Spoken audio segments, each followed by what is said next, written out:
Bonjour mes chéris. Alors, c'est une petite vidéo pour répondre à toutes les questions que j'ai pu recevoir ou qu'on peut me poser sur les vrais dreads. Ça devrait être assez rapide, mais bon, c'est vrai que c'est deux, trois petites choses qui sont bien de savoir avant de se lancer. Même si vous avez déjà des dreads, ça peut très certainement vous éclairer. Voilà. Alors, j'ai essayé de me faire une petite liste de questions qui reviennent fréquemment. J'espère que ça pourra vous aider. En tout cas, c'est des questions qui reviennent souvent, donc je pense que c'est que ça doit être utile. Voilà. Alors, la première question, c'est forcément comment on se fait des dreads. Alors, ça, vous avez deux solutions. Soit vous allez voir un dreader, c'est assez facile à trouver, soit vous les faites vous-même. Si vous décidez d'aller voir un dreader, je vous conseille quand même de ne pas aller voir n'importe qui. Il faut le choisir parce qu'il y a beaucoup de gens qui font des dreads, il y a beaucoup de techniques utilisées et c'est vrai que malheureusement, parfois, on peut avoir des mauvaises surprises. Alors, la meilleure chose à faire, déjà, c'est d'essayer d'en trouver un de votre région. Comme ça, s'il y a un problème, si vous avez besoin de conseils ou pour l'entretien, au moins, vous pourrez retourner le voir. Après, bon, il y en a qui aiment bien faire des kilomètres pour aller voir leur dreader, bon ça, pourquoi pas, c'est vrai que si vous trouvez quelqu'un qui vous convient, il ne faut pas hésiter à faire des bornes. Voilà, donc qu'est-ce qu'un bon trader? Il y a plusieurs techniques différentes. La technique du crochet revient très régulièrement. Le crochet, c'est un petit objet, je ne sais pas si vous voyez bien, comme ceci. J'ai pris un groupe que vous voyez bien. Donc la plupart des traders utilisent cette méthode, c'est-à-dire qu'ils font des petites sections sur votre crâne, ensuite ils crêpent toutes les petites mèches une par une pour créer des nœuds, donc soit au peigne, soit à la main, c'est possible aussi, et ensuite avec le crochet, on vient tasser les nœuds tout doucement. Alors selon la méthode qu'on utilise, selon si on serre fort ou pas, on aura des dreads très serrés, très régulières ou alors un petit peu plus flous. Ça dépend vraiment de ce que vous aimez. La chose à faire absolument, c'est de demander des photos du travail du trader qui vous intéresse. N'hésitez pas à en demander beaucoup, des photos de dread récentes, des photos de dread qui ont vieilli, savoir combien de têtes il a fait, savoir depuis combien de temps il fait ça. Même si c'est un amateur, quelqu'un qui fait ça comme ça les week-ends sur son temps libre, vraiment, à partir du moment où vous allez lui donner un petit peu de sous pour faire vos dreads, il faut quand même s'assurer qu'il fasse quelque chose de correct. Après, il y a d'autres méthodes que le crochet. Je déconseille les méthodes à base de produits parce que souvent c'est quand même de la wax dégueulasse, pleine de produits chimiques. Donc l'astuce du j'enroule les cheveux et je mets de la colle et puis tu taffes pas les cheveux pendant 6 mois, ça je déconseille clairement. Ça va laisser plein de dépôts dans vos cheveux, c'est vraiment pas la bonne méthode. Pour faire une dread, il faut emmêler les cheveux, il faut faire des nœuds. En tout cas, quand on va voir un professionnel, en général, c'est pour ça. Donc voilà, ne pas hésiter à lui demander, de vous montrer des photos, quelle méthode il utilise. Au moins, vous saurez à qui vous avez affaire. C'est là-dessus, ça aura le mérite d'être clair. Au niveau des tarifs, c'est variable. Il y a des traders qui seront payés à l'heure, il y en a d'autres qui seront payés au forfait. Il ne faut vraiment pas hésiter à poser beaucoup de questions, à demander, voire même à plusieurs.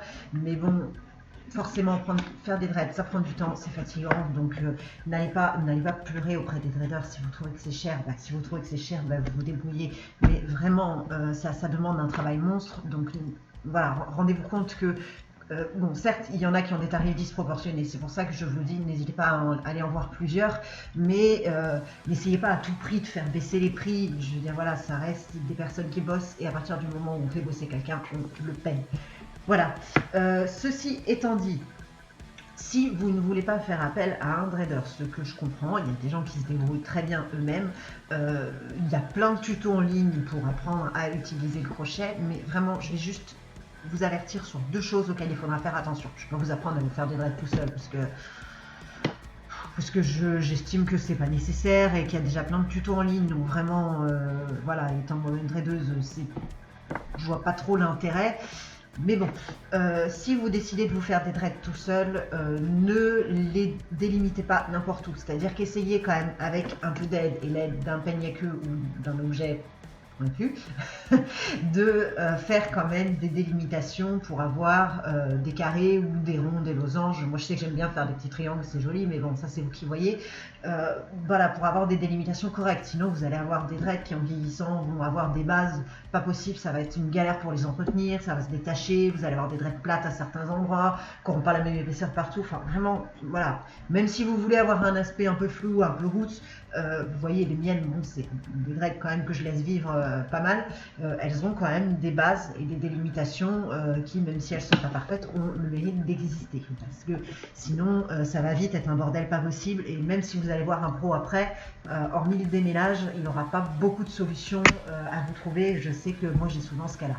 Voilà, donc faire attention aux bases. Et si vous décidez d'apprendre à utiliser le crochet tout seul, allez-y mollo. Le problème du crochet, c'est que quand on ne sait pas très bien s'en servir, on a tendance à en abuser. Dès qu'il y a un petit cheveu qui ressort, on tire trop fort, on arrache tout et en fait ça va être contre-productif ce que vous faites. Il vaut mieux partir sur un bon crépage, mettre 3-4 petits coups de crochet juste histoire voilà, de serrer un peu la draine et ensuite de partir sur un entretien. Je vous renvoie vers ma vidéo sur l'entretien qu'on peut faire soi-même sans crochet et un petit peu de patience avec le roulage, avec tout ça pour avoir des dreads qui à terme deviennent belles.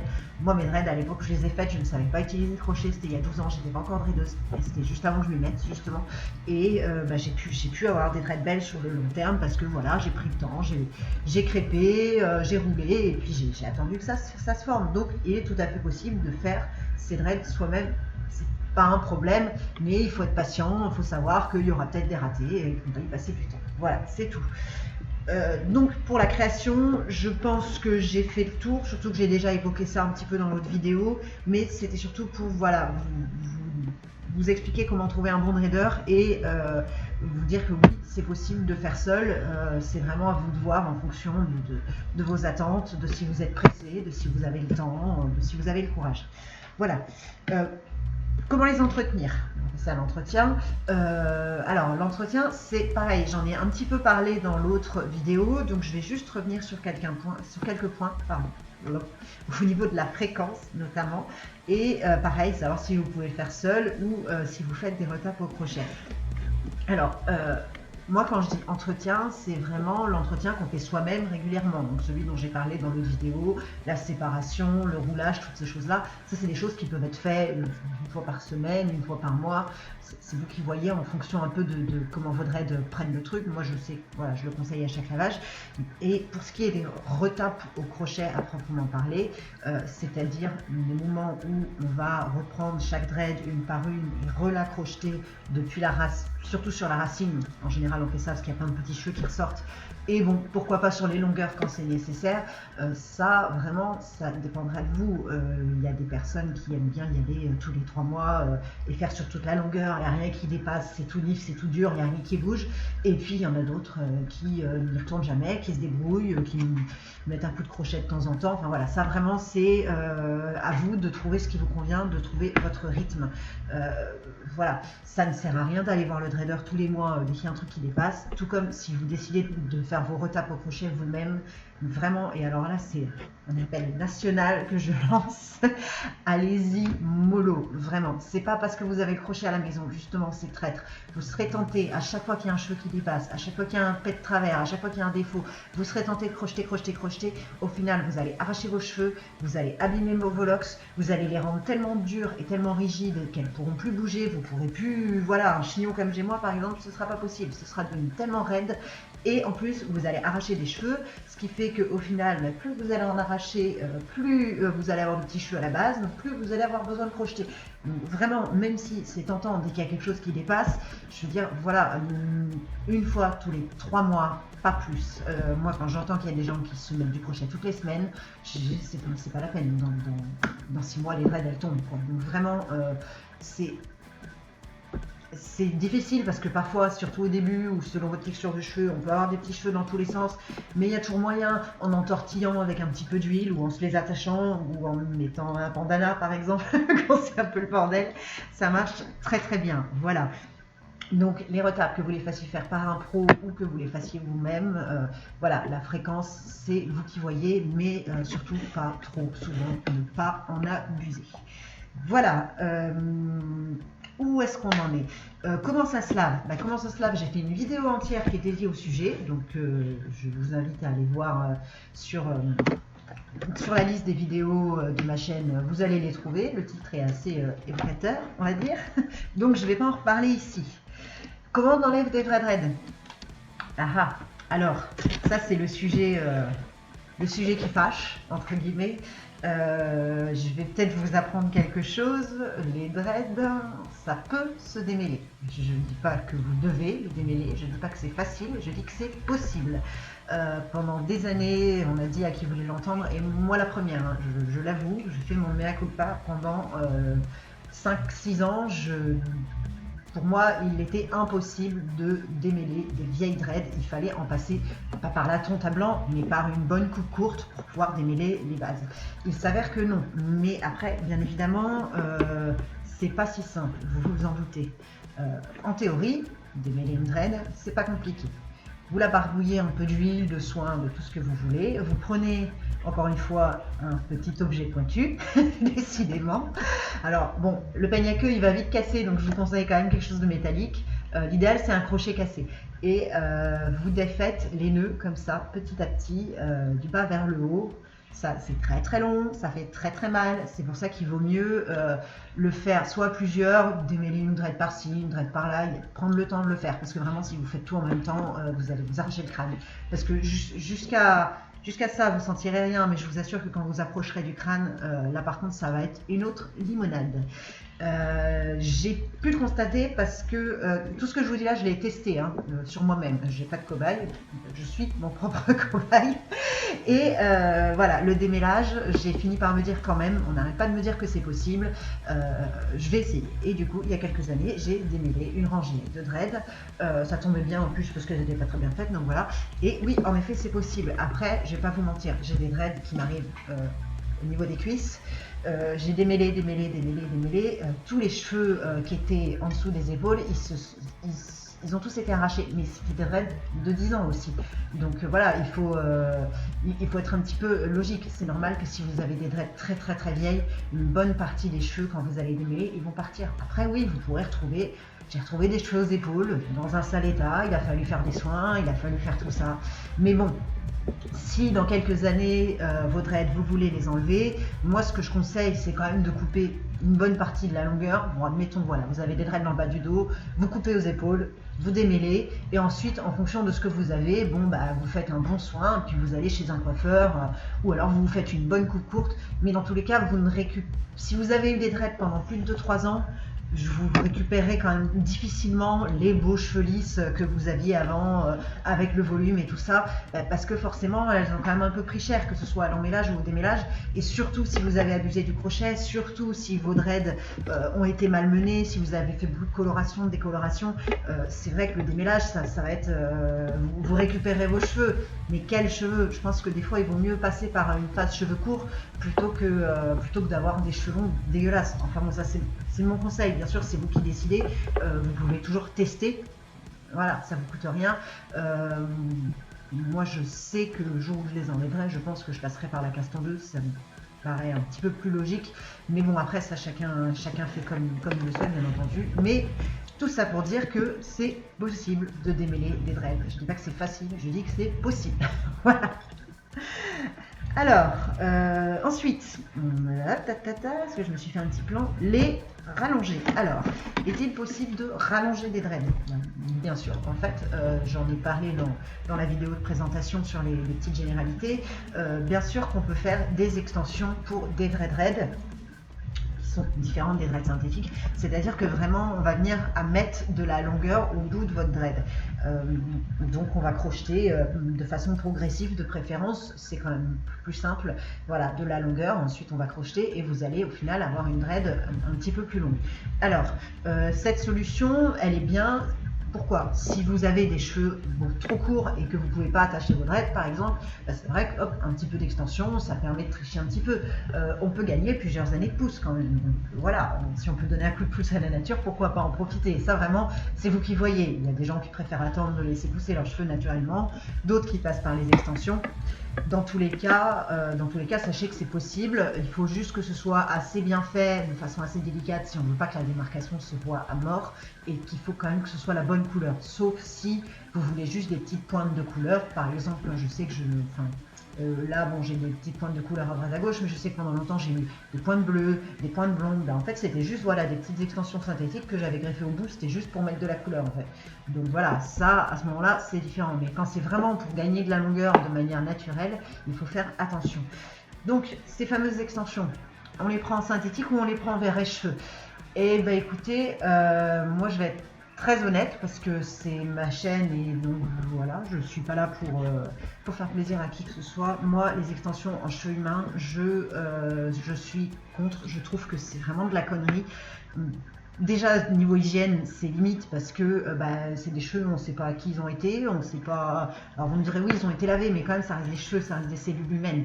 Et moi, ça, je suis des. Enfin, ça me bloque. Après, si vous, ça vous pose pas de problème, qu'on ait coupé les cheveux de quelqu'un, qu'on les ait désinfectés, qu'on les ait revendus en faisant un bénéfice monstre pour que vous puissiez avoir des dreads vraies fausses plus longues, libre à vous, mais en tout cas, moi, je ne le ferai pas, je ne le fais pas et je le déconseille parce qu'en plus, souvent, ces cheveux naturels, ces cheveux humains que vous trouvez dans le commerce, déjà, souvent, la provenance est quand même souvent extrêmement douteuse. Je doute que les personnes aient vendu leurs cheveux par plaisir.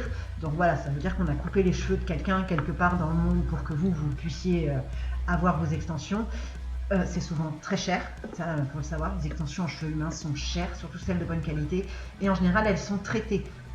Elles sont traitées avec des produits chimiques, ce qui font que souvent, en fait, une fois dreadées, leur texture elle n'est pas si douce que du vrai cheveu humain de vos dreads.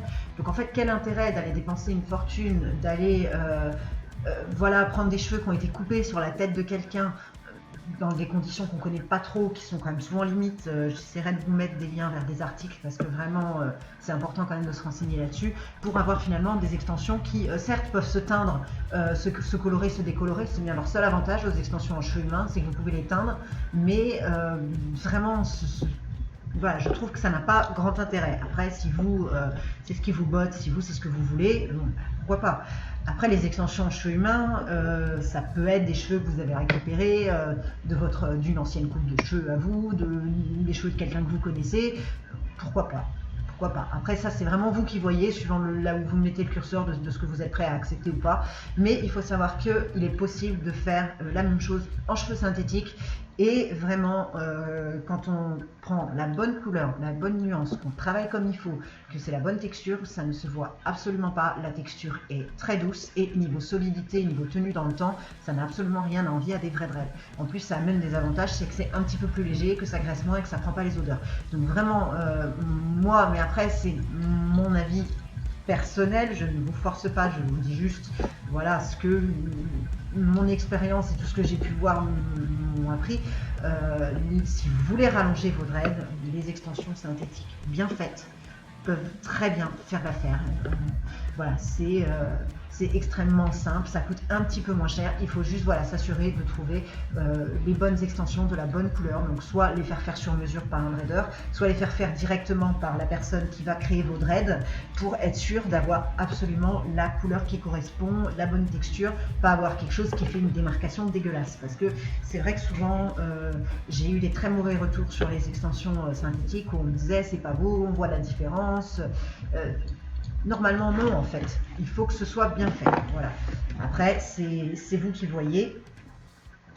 Je vais juste évoquer ça vite fait parce que vraiment moi c'est quelque chose qui me dépasse, mais je sais qu'il y a des gens qui coupent leurs dreads, qui les revendent et ensuite d'autres personnes qui viennent se les recoller sur les dreads.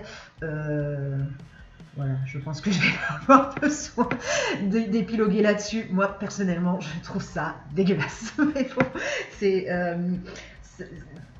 déjà les cheveux, voilà, bon, c'est des humaines, tout ça, je viens de vous le dire, et puis surtout, des dreads, quoi, même bien lavés, même bien entretenus, même tout ce que vous voulez, ça reste quand même des locks avec du sébum, avec de la poussière, avec tout ce que la personne a pris, tout ce que la personne a mangé, tout ce que la personne a absorbé, c'est dans ses cheveux. Est-ce que vous êtes sûr d'avoir envie d'avoir ça, tout ça d'un inconnu sur votre tête, juste pour avoir des dreads plus longs, naturels, vraies, fausses? Voilà. C'est vous qui voyez, encore une fois. Moi, je donne mon avis. Voilà, juste pour être un petit peu plus clair, parce que c'est vrai qu'on en parle souvent. Donc voilà, on peut rallonger les dreads avec des cheveux humains, avec des cheveux synthétiques. Je recommande le synthétique. Après, bien entendu, c'est vous qui décidez, c'est votre tête. Bien entendu, si vous faites appel à un raider, demandez-lui avant s'il le fait, parce qu'ils ne le font pas tous les extensions, notamment les synthétiques. Il y en a qui font que du stream, il y en a qui font que du synthétique, donc vraiment voilà, demandez, comme ça au moins vous ne perdez pas de temps à faire des devis pour rien si la personne ne pratique pas cette méthode. Voilà, donc là, je regarde où j'en suis dans mon petit plan, voilà. Et dernier point, on a parlé de rajout de longueur. Est-ce qu'on peut rajouter de l'épaisseur ou du volume sur ces dreads? Alors oui, c'est possible, encore une fois grâce aux dreads synthétiques, c'est-à-dire que rien ne vous empêche de prendre quelques dreads synthétiques doubles ou simples et de les accrocher à la racine, hop, quelque part, cachés à droite à gauche, et d'avoir un volume un petit peu plus important. Vous pouvez aussi rajouter, mais vous voyez, j'ai quelques tresses sur la tête, ça ce sont des grosses tresses doubles en cheveux synthétiques que j'ai fabriquées et que je me suis accrochée à l'arrière du crâne, j'aime bien, ça pimpe un peu, ça change, et puis ça permet de se mélanger avec mes dreads, avec mes tresses, voilà. Donc vous pouvez rajouter du volume, surtout au début, c'est vrai quand les dreads viennent tout juste d'être faites, quand on n'a pas une tête complète, on peut avoir l'impression d'avoir 3 poils sur le caillou, c'est pas terrible. Sachez que vous avez cette possibilité-là de rajouter du volume, et en plus il y a aussi un avantage, c'est que vous pouvez rajouter de la couleur si ça vous botte. Ça vous permet de varier un petit peu sans avoir à toucher à vos cheveux avec une coloration chimique, parce que c'est vrai que vous colorer des dreads, c'est toujours une expérience assez risqué, on va dire. Possible, mais risqué. Voilà, donc vous pouvez rajouter du volume grâce aux dreads synthétiques. C'est toujours bon à savoir avant de se lancer, parce que c'est vrai que souvent ça peut créer des petites hésitations. Voilà, je pense que j'ai fait le tour à peu près de toutes les questions que j'avais à revoir. Encore une fois, là, j'ai vraiment juste noté la liste des questions et j'ai répondu nature peinture, hein, donc peut-être que ça n'a pas toujours été très très clair ou que ça partait un petit peu dans tous les sens. J'en suis vraiment navrée. Voilà, moi je vous ai dit quand j'ai créé la chaîne, le deal c'est d'être spontané, c'est de parler comme ça, comme je vous parlerais si je vous avais en face de moi. Donc j'espère que je n'ai froissé personne. Dans tous les cas, c'était pas le but. Je voulais juste répondre aux questions qui reviennent assez régulièrement. Histoire de vous informer un petit peu plus et puis de vous aider à vous décider si un jour vous voulez franchir le pas, que ce soit tout seul ou avec l'aide d'un raider. Voilà. Bon, on a fait le tour. Je vais vous faire de grosses bises et puis à très bientôt. Bye bye.